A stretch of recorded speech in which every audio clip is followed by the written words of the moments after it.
1980 में एक ऐसे एक्टर ने एंट्री मारी थी जिसे डांस, रोमांस, एक्शन और कॉमेडी में महारत हासिल थी। ये देखने में काफी हैंडसम थे और इनकी फिल्मों में काफी मसाला होता था।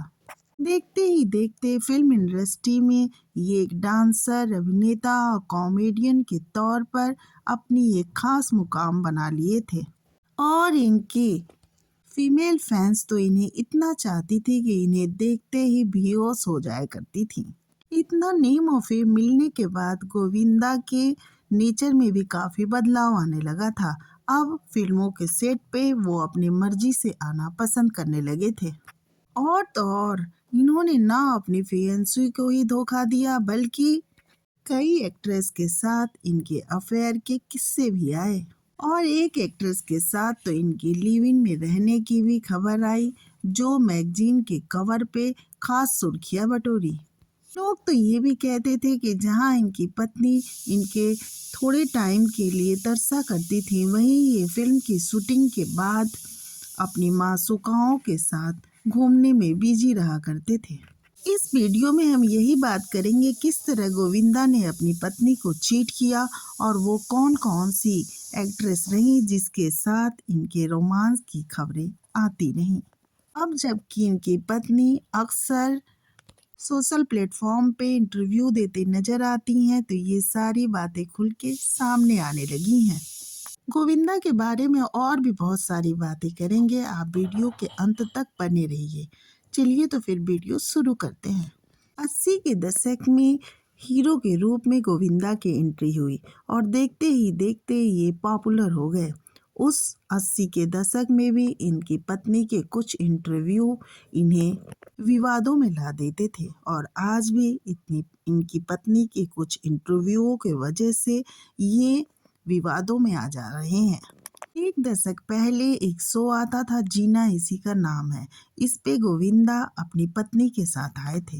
इस सीरियल के होस्ट सुरेश ओबराय ने जब गोविंदा से पूछा कि आपके पर्सनल लाइफ में जो दिक्कतें आई थी अब वो ठीक है ना, तो गोविंदा ने तुरंत ही बात को बदल दिया था और कहा था कि ये सारी खबरें न्यूज और सोशल मीडिया पे आती हैं, हमारे बीच ऐसा कुछ भी नहीं था। बल्कि खबर तो यहाँ तक भी आ गई थी कि मैंने शादी कर ली। तो मैंने तुरंत अपनी पत्नी सुनीता से पूछा कि देखो क्या खबर आ रही है कि मैंने शादी कर ली। इस पे दोनों हंस रहे थे और गोविंदा ने बात को घुमा दिया था। चलिए आगे बात करते हैं। गोविंदा जब स्ट्रगल कर रहे थे तो 1984 में उसी दौरान एक रिश्तेदार की लड़की सुनीता इनके संपर्क में आई थी। गोविंदा के मामा से सुनीता की बहन की शादी हुई थी और बॉम्बे में गोविंदा उन्हीं के घर में रह के स्ट्रगल कर रहे थे, यानी कि फिल्मों में काम खोज रहे थे। गोविंदा उस समय 21 साल के थे और सुनीता उस समय केवल 15 साल की थी। सुनीता संपन्न घराने से थी और गोविंदा एक गरीब परिवार से ताल्लुक रखते थे। इसके बावजूद दोनों का रोमांस चला और इनका रोमांस लगभग 3 सालों तक चला।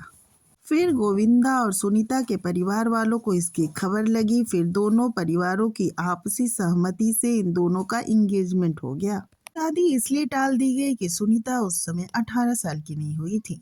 हालांकि ये बात बाहर नहीं आई, केवल परिवार वाले ही इस बात को जान रहे थे। गोविंदा को 1986 में एक फिल्म मिलती है, इल्जाम। इसमें गोविंदा नीलम के साथ नजर आते हैं। इसी साल गोविंदा ने नीलम के साथ एक और फिल्म की थी, लव 86। हालांकि लव 86 इल्जाम से पहले रिलीज हुई थी। इन दोनों की जोड़ी हिट हो गई। फिर तो निर्माता निर्देशक इन्हें लेकर और भी फिल्म साइन करने लगे। अब यहीं से बात गड़बड़ होनी शुरू हो गई। गोविंदा और नीलम का अफेयर चलने लगा। अब तो गोविंदा ने सुनीता के साथ हुई अपनी एंगेजमेंट को तोड़ दिया। लेकिन चूंकि एंगेजमेंट परिवार वाले की मर्जी से हुई थी, इसलिए गोविंदा को सुनीता के साथ शादी करनी पड़ी, क्योंकि गोविंदा अपनी माँ को बहुत ज़्यादा चाहते थे। 11 मार्च 1987 को गोविंदा ने सुनीता से शादी कर ली, फैमिली प्रेशर में आके। शादी काफी गुपचुप तरीके से कराई गई थी, क्योंकि उस दौर में ऐसा था कि अगर हीरो की शादी हो जाए और ये बात सोशल मीडिया पे आ जाती थी तो हीरो को फिल्मों में काम मिलना बंद हो जाता था और फीमेल फैंस भी फिल्में देखना बंद कर देती थी। इस तरह से फिल्म इंडस्ट्री में कोई नहीं जान रहा था कि गोविंदा की शादी हो गई है और इनकी लाइफ भी आराम से चल रही थी। शादी के 1 साल बाद इनके घर एक बेटी का जन्म हुआ। बेटी होने के बाद भी इंडस्ट्री में कोई नहीं जान पाया कि गोविंदा की शादी हो चुकी है। इस दौरान गोविंदा और नीलम के अफेयर के किस्से बढ़ते रहे। इस तरह से गोविंदा शादी के बाद भी अपनी पत्नी को चीट करते रहे। 1987 में गोविंदा की नीलम के साथ 3 फिल्में आईं। मिट जाएंगे मिटाने वाले, सिंदूर और खुदगर्ज। और इसी साल गोविंदा की शादी भी हुई थी और नेक्स्ट ईयर जब गोविंदा की बेटी टीना पैदा हुई उस साल भी गोविंदा और नीलम की 3 फिल्में आईं। हत्या, घर में राम बगल में श्याम और जोरदार। फिल्म जोरदार 1980 में रिलीज नहीं हुई थी बल्कि 10 साल बाद रिलीज हुई थी। गोविंदा और नीलम की नज़दीकियां ज़्यादा बढ़ गई थी और दोनों साथ साथ फिल्मों में नजर भी आ रहे थे और फिल्में हिट भी हो रही थी। जंग, ताकतवर, दो कैदी, घराना और बिल्लू बादशाह में भी साथ नजर आए थे।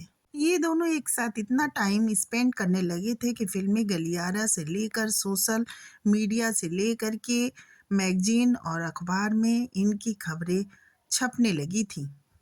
अब तो गोविंदा के घर में बवाल मच गया था और ये बातें घर में होने लगी कि नहीं, अब तुमको सबके सामने अपनी शादी की बात लानी पड़ेगी। घर में बढ़ते झगड़ों की वजह से गोविंदा ने ये डिसाइड किया कि टीना के फर्स्ट बर्थडे पे मैं ये अनाउंस करूँगा कि मेरी शादी हो चुकी है।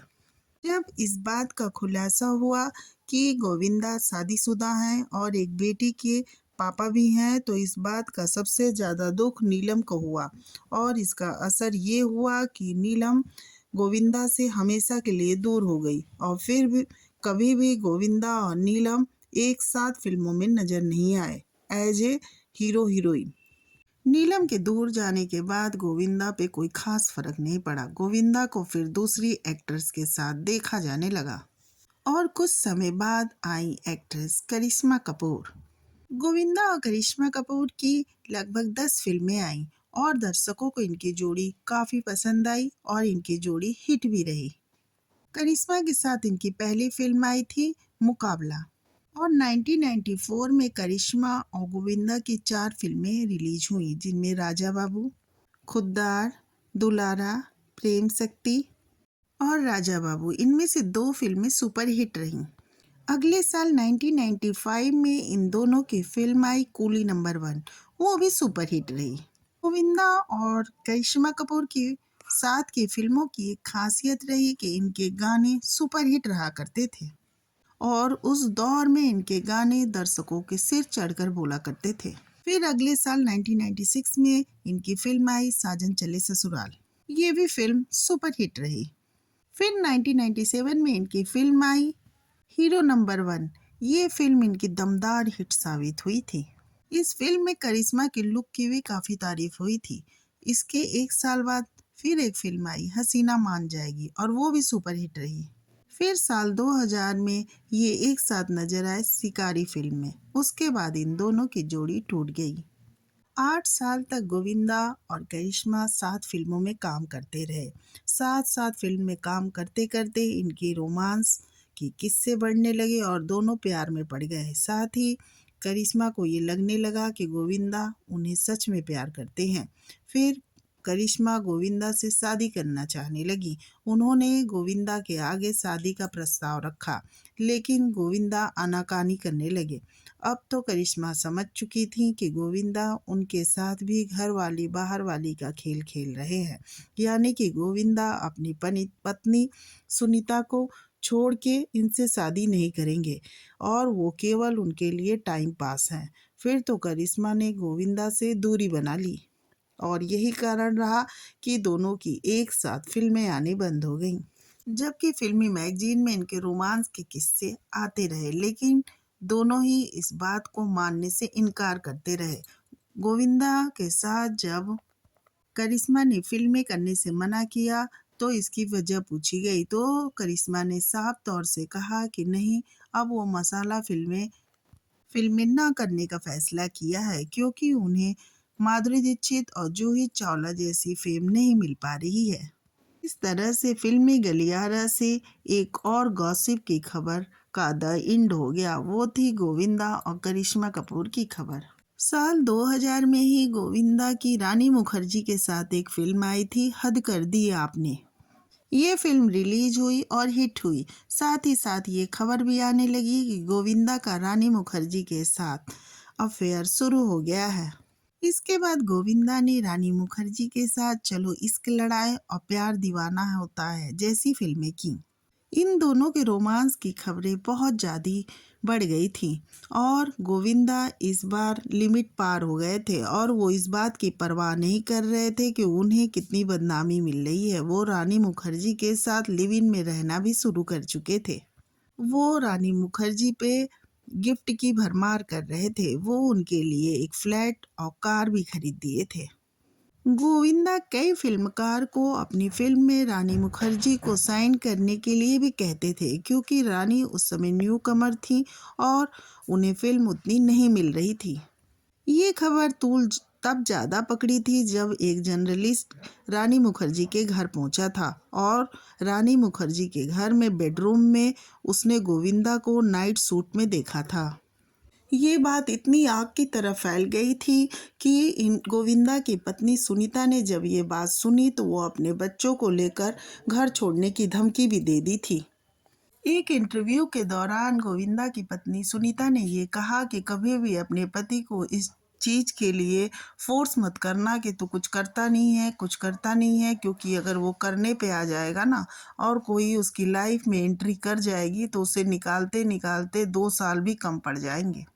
खैर, जब ये सब बातें हुई और गोविंदा की पत्नी घर छोड़ के चली गई और गोविंदा को लगने लगा कि अब मेरी बसी बसाई गृहस्थी बर्बाद हो रही है, तो गोविंदा ने रानी मुखर्जी को छोड़ने का निर्णय ले लिया था। गोविंदा जब रानी मुखर्जी के साथ रिश्ता खत्म किए तो अपने फ्लैट और गाड़ी मांगने लगे थे। वो लंबे समय तक मांगते रहे लेकिन रानी मुखर्जी और उनकी मां ने उन्हें फ्लैट और गाड़ी वापस नहीं की। ये बात भी माननी पड़ेगी कि वो भी गजब है। और ये भी गजब थे कि दोनों रिलेशन में थे। उसके बाद गिफ्ट्स का भी झगड़ा हुआ। खबरें यहाँ तक आई कि गोविंदा बहुत लंबे टाइम तक अपनी पत्नी सुनीता से माफ़ी मांगते रहे लेकिन उनकी पत्नी माफ़ नहीं कर रही थी। बहुत टाइम के बाद अंततः सुनीता ने गोविंदा को माफ़ किया। इस तरह से एक और अफेयर का अंत हो गया। इसके बाद आई रवीना टंडन। रवीना टंडन के साथ भी गोविंदा ने कई फिल्में की और इनके साथ भी गोविंदा के अफेयर के किस्से आने लगे थे। लेकिन गोविंदा और रवीना के अफेयर के किस्से के कोई खास सबूत नहीं मिले। यही कारण है कि इनके रोमांस की खबरों को गोविंदा की पत्नी सुनीता भी हंसी में उड़ा देती हैं। इस समय गोविंदा 60 साल के हो चुके हैं। अब इनकी पत्नी के कुछ इंटरव्यू दर्शकों के दिल दिमाग पर हावी हो जाते हैं क्योंकि इंटरव्यू के दौरान कभी कभी इनकी पत्नी गुस्से में भी आ जाती हैं। और एक इंटरव्यू के दौरान ही इनकी पत्नी सुनीता ने कहा कि आदमी पे कभी विश्वास नहीं करना चाहिए क्योंकि वो गिरगिट की तरह होते हैं। साथ ही उन्होंने ये भी कहा कि उन्हें उस समय बहुत गुस्सा आता था जब शादी को छुपा के रखा गया था क्योंकि इससे स्टारडम कम हो जाएगा। साथ ही साथ उन्होंने ये भी बताया कि उन्हें तब भी बहुत गुस्सा आता था जब लड़कियां पीछे से गोविंदा कह के चिल्लाती थी और बेहोश हो जाया करती थी। इस तरह से हम लोग जाने गोविंदा के जीवन के बारे में। गोविंदा की पत्नी जहाँ पहले चुप नजर आती थी, अब वो बेबाक इंटरव्यू देती हुई नजर आती हैं। जैसे लगता है कि बरसों से उनके दिल में जो बात छुपी हुई थी वो निकाल देना चाहती हैं। आपको गोविंदा की वीडियो कैसी लगी कमेंट्स करके ज़रूर बताएं और नए हैं तो प्लीज़ चैनल को सब्सक्राइब कर दें।